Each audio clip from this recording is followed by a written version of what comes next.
gone down to Rhossili Bay on the Gower coast, hoping to get a shot looking over the bay down towards the tidal island Worm's Head, and then the Milky Way will just be lining up perfectly with the viewpoint. Just need to wait for this moon to set. And I've spent a bit of time looking around for an interesting foreground, and there's lots of wildflowers around, there's some gorse, there's some heather, so it's just a matter of finding some nice lead-in lines, waiting for the moon to set, and then getting the shot.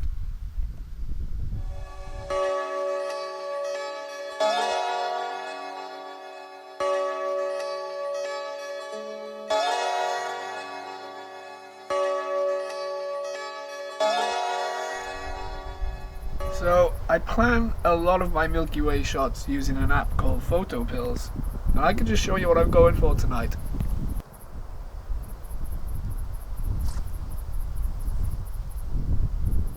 So if I go into the planner, and I already have the location pin put in, this is where I am right now, up on the hill, looking over the beach down towards the tidal island Worm's Head. And you have to try and imagine that these circles you see are like a dome, a 3D dome around me, and that represents the sky. The dots you see represent the Milky Way, and you can see how the Milky Way moves during the course of the night. So as night fell, you can see that the Milky Way was in the southwest, stretching over my head over into the northeast. And as the night goes on, you can see the Milky Way move into more of a west to east kind of position, and still stretching over my head. And this is where I need it to be, so sometime between 1 and 1:30 AM it will line up perfectly with Worm's Head, which is off in the distance.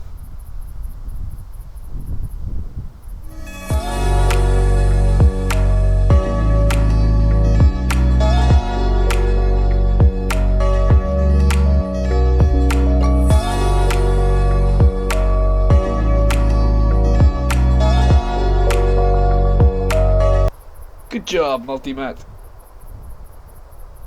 Whilst I left those time lapses run, I got a shot of the moon set.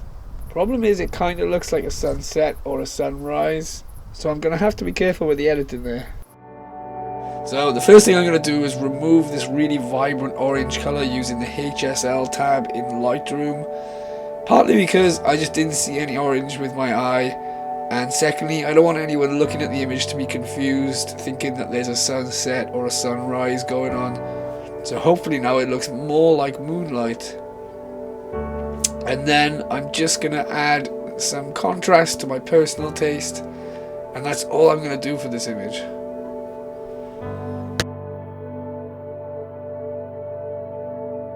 The sky is now completely dark. It is absolutely gorgeous.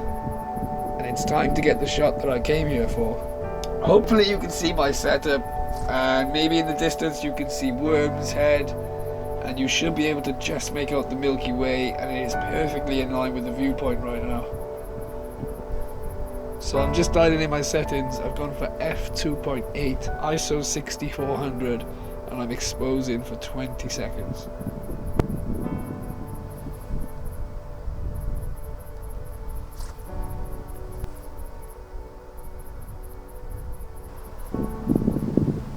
Oh, wow. It is so dark down here. There's absolutely no light pollution. You get the benefit of looking out to sea, and there's just nothing out there. So you pick up so much detail in the Milky Way, and the result, oh my god.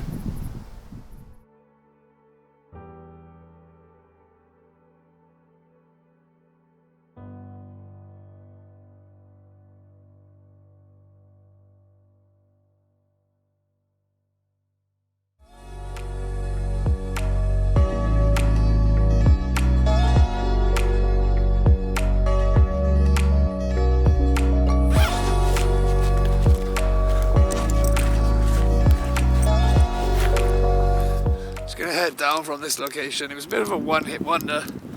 I got the shot, I'm really happy with the shot, but there's just no other shots up here for me, so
finally set up the star tracker.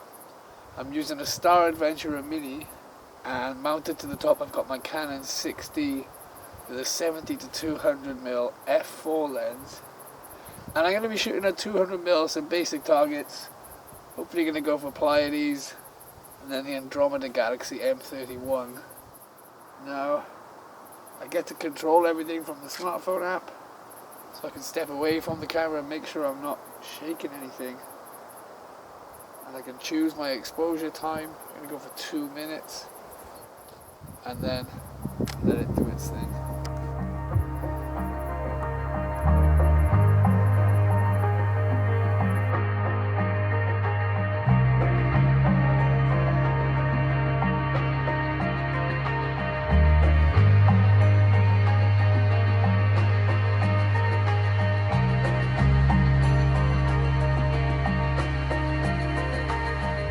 Thank you for watching another vlog, and thanks for your awesome comments on the last vlog. You guys gave me so many good ideas for how to make the vlogs better, good ideas for future videos, so thank you for all your awesome comments.